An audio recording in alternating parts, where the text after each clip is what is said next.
Renungan Hari Rabu 2 November 2022, Pekan Biasa ke-31 tahun C. Pengenangan arwah semua orang beriman. Orang yang datang percaya kepada Yesus diberi hidup yang kekal dan dibangkitkan pada akhir zaman. Bacaan pertama diambil dari surat kedua Makabe bab 12 ayat 43 sampai 46. Bacaan kedua dari surat pertama Rasul Paulus kepada jemaat di Korintus bab 15 ayat 20 sampai 24a, ayat 25 sampai 28, dan bacaan Injil dari Injil Yohanes bab 6 ayat 37 sampai 40. Saudara-saudariku terkasih, suatu kenyataan yang harus kita akui bahwa menghormati orang yang sudah meninggal adalah sebuah tradisi, kebiasaan yang berlaku di berbagai suku, budaya, dan agama. Kenangan yang tak terlupakan dan menjadi sebuah kebiasaan orang di timur barat adalah mempersembahkan sesuatu untuk orang yang meninggal, doa dan persembahan. Mengapa ini harus dilakukan? Karena cinta, kedekatan, perhatian, dan permohonan akan sesuatu yang lain. Saudara-saudariku terkasih, setiap tahun Gereja Katolik mengenangkan arwah semua orang beriman pada tanggal 2 November. Pengenangan arwah semua orang beriman termasuk keluarga-keluarga kita adalah sesuatu yang sangat menyenangkan, menggembirakan. Tentu masih segar dalam ingatan kita akan kenangan yang pernah terjadi antara kita dengan mereka. Dalam situasi seperti ini, hendaklah kita tidak terlalu bersedih dan putus asa dengan peristiwa kematian itu, tetapi semakin berharap kepada Allah dan memohon bantuannya.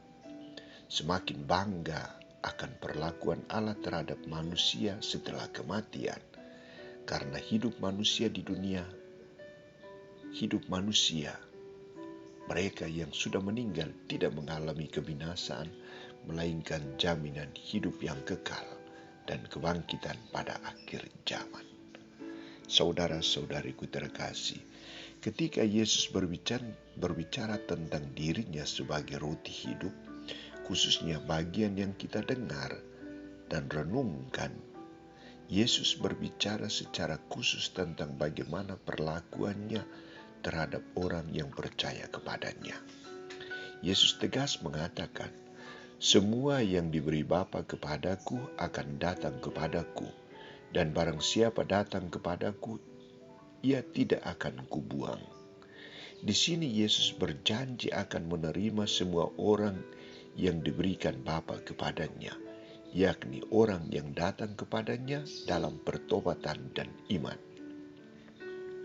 Mereka yang datang kepada Yesus datang sebagai jawaban terhadap kasih karunia yang diberikan mereka oleh Allah tidak akan dibuang.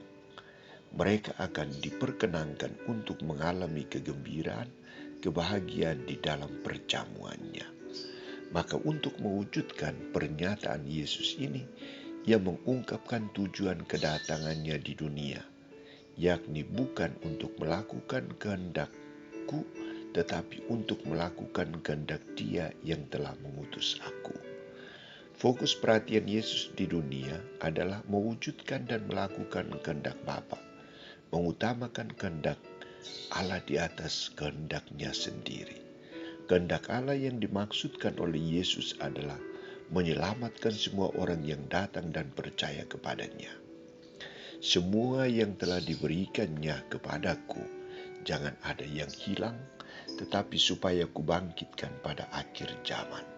Sebab inilah kehendak Bapa-Ku, yaitu supaya setiap orang yang melihat Anak dan percaya kepadanya beroleh hidup yang kekal, dan supaya Aku membangkitkannya pada akhir zaman.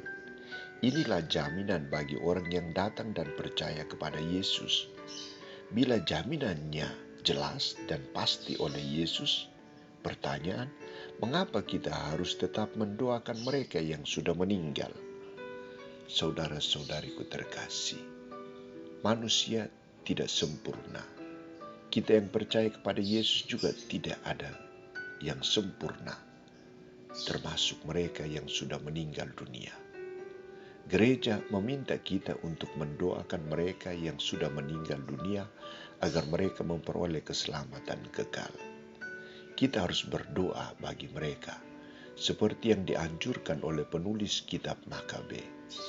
Hendaklah kamu mengadakan korban penebusan salah untuk semua orang yang sudah meninggal itu, supaya mereka dilepaskan dari dosa mereka.